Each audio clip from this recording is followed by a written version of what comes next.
영국 BBC는 정치 개혁가라고 소개를 했고요. 미국 블룸버그 통신이 뽑은 올해 50인의 유일한 한국인으로서 이름을 올린 사람 박지원 전 민주당 공동비상 대책위원장입니다.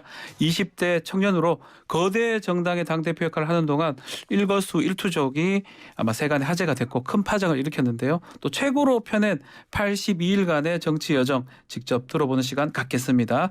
박지원 전 민주당 비대위원장 스튜디오에 직접 나오셨습니다. 안녕하십니까? 안녕하세요. 반갑습니다. 박지원입니다. 네. 예전에 전화 인터뷰는 했었는데 이렇게 네, 직접 맞아요. 나오셔서 너무 감사드립니다. 아유, 별 말씀을요. 네. 자, 비대위원장 그만둔 지가 7개월 정도 된 겁니까? 네, 제가 6월 2일에 그만뒀으니까 네. 7개월 정도 됐습니다. 이 정치인들은 보면 하여튼 여의도 밖에서 멀어지거나 대중들 관심에서 멀어지면 힘들다는 얘기를 많이 하더라고요. 뭐 아직 정치인 완전 정치인이라도 뭐 나이 든 정치인을 하기는 그렇지만 지금 이제 밖에서 이렇게 그냥 있다 보니까 어떻습니까? 아, 이제 그런 걱정들을 많이 하시더라고요. 네. 근데 딱히 그렇지는 않고요. 근데 식당 가면 종종 알아봐 주시기도 하고 그러면 이제 반갑게 인사 나누고요. 응원도 많이 해주시고 잘 지내고 있습니다. 책을 그 사이에 쓰셨던데 네. 제목이 이상한 나라의 박지현 이렇게 됩니다. 많은 뜻이 담겨 있는 것 같습니다. 이상한 당의 박지현, 이상한 나라의 박지현 맞습니까? 그쵸. 2022년 정치권이 특히 이상했잖아요. 네. 국민분들도 많이 그렇게 느끼실 거라고 생각을 하는데 네. 제 1당의 임시 당대표로서 비대위원장으로서 정치권에 있어 보니까 밖에서 있을 때보다도 더욱 더 이상하더라고요. 그러니까 그 이상한 곳에서 이 나라의 중대사가 결정된다라는 것이 국민의 한 사람으로서 굉장히 좀 자존심이 상하는 일이기도 했고요. 그래서 제 책에는 국민 여러분 여기가 이만큼 이상한 곳입니다. 라고 이렇게 좀 말씀을 드리고 이제 실상을 다 알려놓은 거죠. 예. 그러니까 이만큼 이상하니까 우리가 같이 바꿔야 한다. 그러니까 그러니 이제 제목을 이상한 나라의 박지원으로 이제 지었습니다. 이상한 나라의 박지원. 그러니까 지금 말씀대로 82일간 지금 비대위원장을 했었는데요. 네. 정말 이상한 일이 많이 일어났다고 하는데 그중에서 가장 이해하기 어렵다, 납득이 안 된다. 그런 부분 좀 소개를 해줄 수 있을까요? 뭐 워낙 많았었는데 제가 이제 지방선거를 앞두고 비대위원장이 됐었잖아요. 그러니까 선거를 앞뒀으니까 차별금지법 하지 말자. 선거 앞뒀으니까 뭐 박완주 의원 성폭력 사건 처리 미루자. 뭐 이제 선거 앞뒀으니까 국민한테 사과하지 말자. 한두 개가 아니고요. 네. 그러니까 상식이 제가 살아오면서 생각했던 상식이 통하지 않았던 나라가 이제 정치권이라는 그런 생각을 많이 했습니다. 또 국민에게 사과하는 것이 지는 것으로 좀 받아들여지는 게 저는 되게 이상했거든요. 그러니까 잘못해도 얼렁뚱땅 이제 넘어가려고 하고 최근에 한 교수진이 2022년에 정치권 한 해 이 사자성어를 과이불개라고 꼽았죠. 그게 민주당도 해당한다 이 말씀이네요.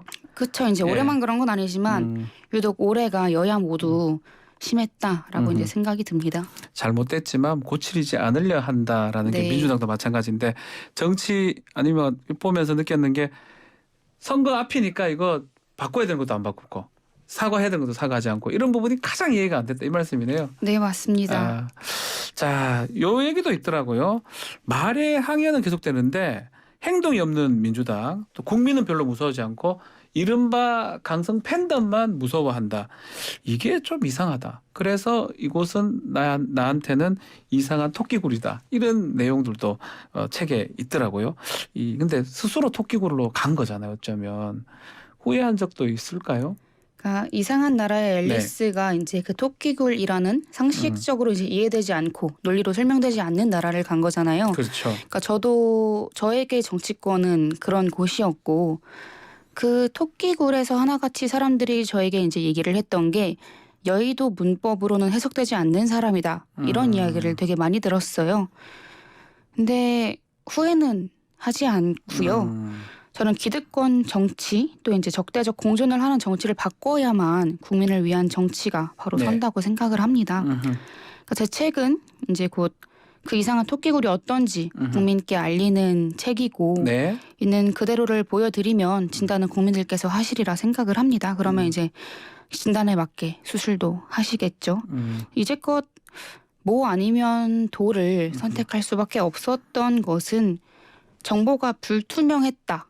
이것도 저는 굉장히 크다고 생각을 정보가 합니다. 불투명했다는 건 어떤 정보가? 그러니까 이 정치권의 그 얼마나 예. 문제가 많은지, 그러니까 얼마나 살이 썩어 있는지 그 살을 도려내는 심정으로 이제 변화하겠다라고 뭐 뼈를 깎는 심정으로 변화하겠다라고 하지만 그 썩은 살을 도려내는 것조차 굉장히 힘들어하는 것이 저는 지금의 정치권이다라고 생각을 하거든요. 지금 근데 민주당에만 계셔서 그런 거 아닙니까? 국민의힘이나 다른 정당도 또 그럴 수도 있는 거잖아요. 다른 정당은 또 괜찮은 건가요?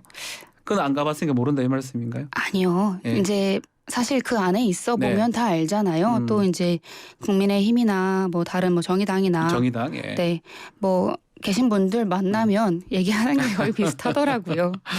자, 한편으로는 또 젊은 정치인으로서 어떤 기성 정치에 대한 어떤 불만이라든지 잘못된 점을 말씀을 하시는 것 같은데 책에 보니까 계속 정치하겠다 이런 내용이 있는 거 봤을 때는 어떤 식으로 정치를 계속 이어갈 수 있는 겁니까? 꼭 여의도에서 이제 국회의원을 하지 않아도 정치를 할 수 있는 방법은 많으니까요. 아하, 예. 제가 하고 싶은 정치는 이기는 정치가 아니라 한 사람만을 위한 정치를 네. 좀 하고 싶어요. 한 사람에게 가해지는 차별은 곧 모두에게 가해지는 차별일 네. 수밖에 없어서 좀 길게 보려고 합니다. 뭐 내년에는 좀 동네부터 시작을 해서 전국 돌아다니면서 네. 이제 많은 분들 만나서 이야기 들어보고 소통하는 시간을 가지려고 합니다. 한 명 한 명을 소중히 여기는 정치를 하고 싶다 이 말씀인데 네. 그러려면 그래도 뭔가 국회의원이라도 하려면 다음 총선에 뭐 지역구라든지 뭐 비례대표라든지 혹시 염두에 두고 있는 부분이 있을까요? 그러니까 장기적으로 네. 정치를 하겠다고 말씀을 드리는 것이고 다음 총선 같은 경우는 이제 굉장히 단기적인 플랜이잖아요. 근데 제가 이전에 활동을 할 때부터 계획대로 되는 게 하나도 없더라고요. 그래서 비대위원장 될 네. 때부터 뭐 딱딱 그렇죠. 계획된 건 아닌 것 같기도 하고요. 예. 그렇죠. 나오실 때도 그랬던 것 같고 자 기회가 된다면 만약 기회가 된다면 총선도 가능성은 있는 겁니까? 그때 열어두고 계시는 상황을 좀 겁니까? 봐야겠죠. 아직 시간이 많이 남았으니까. 네. 자 여야의 청년 바람을 일으켰던 두 사람 뭐 이준석 전 대표도 마찬가지고요. 두 분 다 뭐 지금 현재는 여의도를 약간 떠난 상황이다 이렇게 보는 게 맞는 것 같은데 그래서 이 청년 정치의 한계라고 하는 경우도 있는 것 같고요. 어떻게 평가하고 있습니까? 뭐 이준석 대표와 같이 제가 묶어서 질문을 드려볼게요. 586 기득권 정치의 한계인 거죠. 네. 그러니까 어떻게든 본인들의 자리를 빼앗기지 않으려고 이 청년 정치인들을 다 짓밟으려 하는 이 적나라한 모습을 우리 국민들도 올 한 해 아주 다 보셨습니다. 네. 그러니까 계속 586 정치인들이 이 청년 정치인들의 한계를 얘기하는 것 자체가 그러니까 자리를 빼앗길까 두려운 마음에 계속 이 청년 정치의 한계라는 설정을 두려워하는 거고요. 더 이상 속지 않죠. 그럼 이제 국민의힘 같은 경우라면 586은 아니지만 기득권 정치인들이 있다면 민주당에는 586이 기득권이다 이렇게 보시는 거네요. 뭐 국민의힘도 586이 기득권이고 네, 예, 민주당도 뭐그 586이 나이로 기득권이죠. 따지면 네. 뭐 민주화 운동을 네, 그렇죠. 세력이라고 보기 좀 그러니까 연령대로 보면 그렇죠. 예, 이준석 대표라든지 우리 또 박지원 전 대표도 마찬가지로 그렇게 생각을 하신다 이 말인데 지금 말씀대로 민주당 안에 586 기득권 좀 깨야 된다. 새로운 변화가 필요하다라고 하는데 깰 거라고 믿었는데 그것은 내 희망에 불과했다. 내 희망상에 불과했다. 이렇게 얘기를 했더라고요. 그만큼 세대 교체는 쉽지 않다. 이렇게 생각하시는 건가요? 아무래도 이제 권력을 가지고 있는 분들이 네. 곧 기득권이다 보니까 쉽게 바꿀 수도 이제 바뀔 리도 없었다라고 좀 말씀을 드릴 수 있을 예. 것 같고요. 그럼에도 82일간의 내부 투쟁을 통해서 네. 이 여의도가 어떤 곳인지 좀 속속들이 알았으니까 그 실상을 낱낱이 알리고 더 많은 사람들이 들어가서 함께 바꿔야 한다는 겁니다. 네. 자, 지금 현안 질문 좀 드려보면 이재명 대표 성남 FC 사건 관련해서 아마 출석기일이 사실은 통보했던 날이 오늘이거든요. 네. 오늘 지금 사실은 민생 투어 지금 호남에 가 있다고 하는데 당당하게 좀 나가라 뭐 이런 얘기도 했던 어떻게 좀 생각하십니까? 나가야 되는 겁니까? 네, 나가는 게 맞다고 생각을 하고요. 네. 이미 무혐의로 종결된 사건인데 검찰 출석에 불응해서 더 좋아질 게 없습니다. 네. 그러니까 떳떳한 만큼 나가서 이제 이야기를 하고 와야 되는 것이고 당당히 출두해서 이 검찰에 짜여진 시나리오를 찢어주고 와야죠. 검찰이 만약에 잘못했다면 그것을 가서 직접적으로 잘 변론하고 소명을 해서 그것을 깨고 와야 된다 이 말씀인가요? 그러니까 지금 이제 계속 대장동 수사하다가 네. 갑자기 성남 FC로 돌린 거잖아요. 예, 왜 그렇죠, 그거는? 뭐 글쎄요 월드컵 있어서 그랬는지 아, 월드컵. 예. 갑자기 이제 그거를 바꾸셨는데 주제를 저는 이게 굉장히 검찰에서 이 정치 검찰에 짜여진 탄압이라고 보고 있기 때문에 이 시나리오를 이재명 대표께서 당당히 나가서 찢어주고 와야 된다. 근데 만약에 생각합니다. 이제 지금 앞으로 남은 게 성남 FC도 있지만 예를 들어서 대장동도 있고요. 여러 가지 공직선거법 등등 여러 가지 사건들이 있잖아요. 그러면 순서대로 계속 이렇게 부를 수도 있는 거잖아요. 그래서 이제 그렇기 때문에 네. 더더욱 이 이재명 대표는 개인으로 이 사법 리스크를 대응을 하고 이제 우리 당 민주당 같은 경우는 이제 민생으로 국회의원들이 다 같이 일치단결해서 대응을 해야겠죠. 결국 당당하게 나가겠다고 결국 얘기를 하셨거든요. 조율을 네. 하겠다고 하지만 그게 그렇게 결정한 건 잘한 결정이라고 보시는 거네요. 네, 저는 그 결정을 응원하고 있습니다. 아, 응원을 하고 있다. 네. 자, 지금 성남 FC 뭐 대장동 여러 가지 현안들도 아마 비대위원장 있으면서도 아마 지방선거 끌면서도 뭐 알았던 내용인데 이재명 대표는 계속 무죄를 주장하고 있는데 박지원 비대위원장은 어떻게 파악하고 계십니까? 그러니까 이재명 대표가 성남시장 때부터 워낙 많은 뭐 압수수색을 당했던 분이시기 때문에 저는 그분께서 죄를 지을 일을 하지 않았을 것이다라고 생각을 하고 있습니다. 네, 믿고 있다는 거죠. 네. 그렇지만 그것은 당이 대처할 게 아니고 이재명 개인이 대처할 일이다. 이렇게 보시는 거네요. 네, 그렇습니다. 당하고 같이 하면 뭔가 당도 같이 수렁에 빠질 수 있다. 이건 그렇다면 약간 안 믿는다는 또 그것도 또 느낌이 들어서요. 당하고 같이 하면 사실 결국에 정치라는 게 국민의 삶을 더 낫게 하기 위한 것인데 네. 이재명 당대표가 아무리 이제 당대표라고 해도 그 대표에 대한 이제 대응을 같이 하는 순간 민생은 다 실종되어 버리고 맙니다. 근데 그렇게 되면 안 되는 거죠, 정치가. 그러니까 무고함은 믿지만 당이 같이 가서는 안 된다. 이렇게 네, 생각하시는군요. 그렇습니다. 당은 민생을 봐야 되고 이재명 대표는 본인 스스로 아니면 이 험난한 것을 극복하고 헤쳐나가야 된다. 이렇게 보시는 네, 거네요. 맞습니다. 알겠습니다. 자, 이거 이재명 대표 수사 관련해서 검사 명단이 공개가 됐었어요. 잡혀찍기다라고 국민의힘에서는 비판을 하고 있고 김의겸 대변인은 야당으로서 할 수 있는 게 이거밖에 없다. 최소한 자구책이다 하는데 그 부분은 어떻게 보십니까? 검사 명단 공개한 거. 그러니까 사실 그것 예. 자체가 공격하라는 신호거든요. 아, 잡혀 찍는 게. 네, 그건 아니죠. 아, 그래서는 안 된다. 그러니까 이게 무슨 온라인 커뮤니티에서 하는 짓을 예. 공당에서 하고 있습니까? 그러니까 그게 어떻게 자구책이 될 수 있는지도 모르겠고 네. 무엇보다 그렇게 이름, 사진 공개해서 우리 국민이 얻는 게 뭡니까? 그러니까 이게 문제예요. 그러니까 이런 방식이 맞지 않다라는 겁니까? 네. 그러니까 명단 공개가 일상을 살아가는 국민들한테 득되는 일이었습니까? 근데 그건 아니거든요. 그러니까 우리 국민이 정치를 지겨워하시고 질려하시고 전 그런 거라고 생각을 하거든요. 네. 그러니까 민주당도 국민의힘도 싸울 거면 이제 국민의 삶을 더 낫게 하기 위해서 싸워야 되는데 이런 일로 맨날 싸우고 있으니까 아하. 답답하게 느끼실 수밖에 없죠. 한편으로는 또 한동훈 법무부 장관이 검사 개개인이 또 헌법기관이다. 또 이렇게 하다 보면 헌법기관이면 사실은 국회의원들도 이름 다 공개하는 게 맞는 거니까 또 그런 측면도 또 민주당에서는 얘기를 하더라고요. 그 부분 어떻게 보십니까? 이제 저는 어떤 일이든 판단을 할 때 있어서 네. 우리가 기준으로 삼아야 할 건 국민이 어떻게 느끼시냐입니다. 그러니까 국민의 삶이 더 나아지냐 안 나아지냐를 네. 저는 가장 최고의 가치로 이제 여겨야 한다고 생각을 하는데 지금 이 주제 뭐 이제 검사 명단을 공개한 것에 네. 대해서는 저는 국민의 시선은 안중에도 없는 그저 피로감을 더해드리는 일이다 정도로 이제 생각이 들더라고요. 알겠습니다. 자, 어제 사면이 있었는데 김경수 전 지사가 복권 없는 사면으로 나왔었고 또 이제 그 이명박 MB 전 대통령도 복권이 됐고요.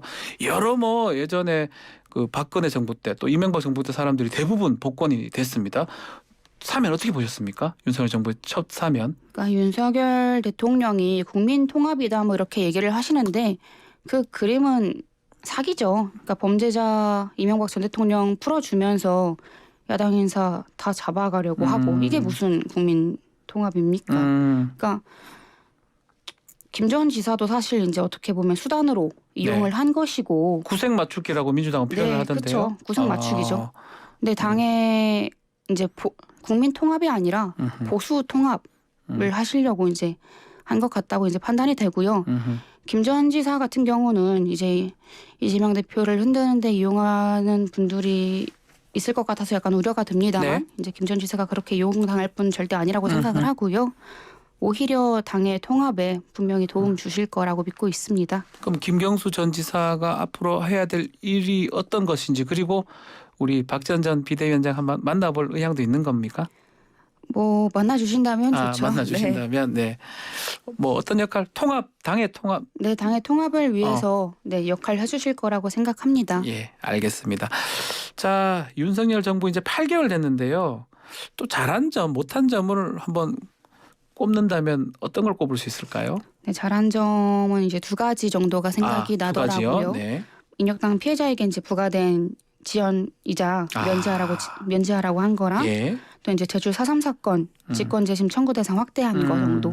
네, 이 두 개 정도 이제 생각을 열심히 해봤고요. 예. 이제 못한 점 같은 경우는 여가부 폐지하려 하고 또 화물연대 노동자 생존권 요구에 업무 개시 명령으로 탄압했습니다.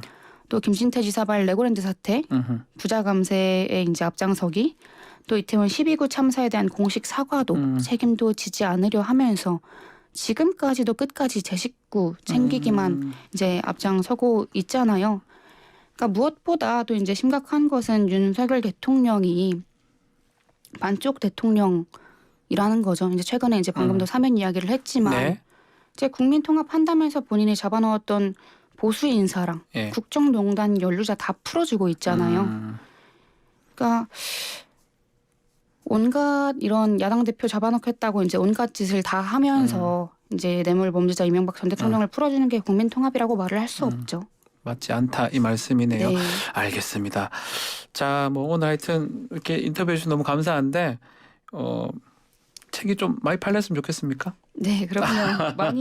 많은 분이 좀 봐주시면 좋겠다 이 좋겠어요. 말씀이죠. 네. 예. 특히 좀 청년분들이랑 청소년분들이 많이 봐주시고 같이 정치했으면 좋겠다. 네, 이렇게 말씀드리고 누가 싶습니다. 보면 좋습니까? 젊은이들이 보면 더 좋은 겁니까? 네, 청년분들이 많이 봐주시면 좋겠고 기존의 정치인들이 썼던 책보다 훨씬 좀 더 재밌게 읽으실 수 있지 않을까라고 생각을 합니다. 네. 지금 온라인에서 예약 판매하고 있으니까요. 네. 이상한 나라의 박지연 치시면 보실 수 있습니다. 자, 마지막으로 올해가 아마 박지원 전 비대위원장한테 아주 의미 있는 해였을 것 같아요. 큰 당의 비대위원장도 하고 네. 또 그만두기도 했지만 네. 소회도 한 말씀 드리면서 내년 포부까지 좀 말씀 부탁드리겠습니다. 그러니까 굉장히 엄청났던 네. 해였죠. 저한테 상상도 못했던 해였는데 그럼에도 후회 없이 지난 한 해를 어떻게든 잘 버텨온 것 같고요. 네. 앞으로 2023년에는 더 나은 정치인으로서 더 나은 시민으로서 성장하는 모습 더 많이 보여드리고 싶고 네. 박지원이 정치가 무엇인지를 보여드리는 한 해가 될 수 있었으면 좋겠습니다. 알겠습니다. 네, 감사합니다. 책 출간되고 뭔가 정치 활동을 또 다시 또 기지개를 펴실 때 한 번 더 스튜디오에 모셔서 인터뷰 부탁드려도 될까요? 아, 그럼요. 네, 감사합니다. 새해 복 많이 받으시고요. 네, 새해 복 많이 받으시고요. 자, 오늘 인터뷰 너무 감사합니다. 네, 감사합니다. 고맙습니다. 박지원 전 더불어민주당 비대위원장과 함께했습니다.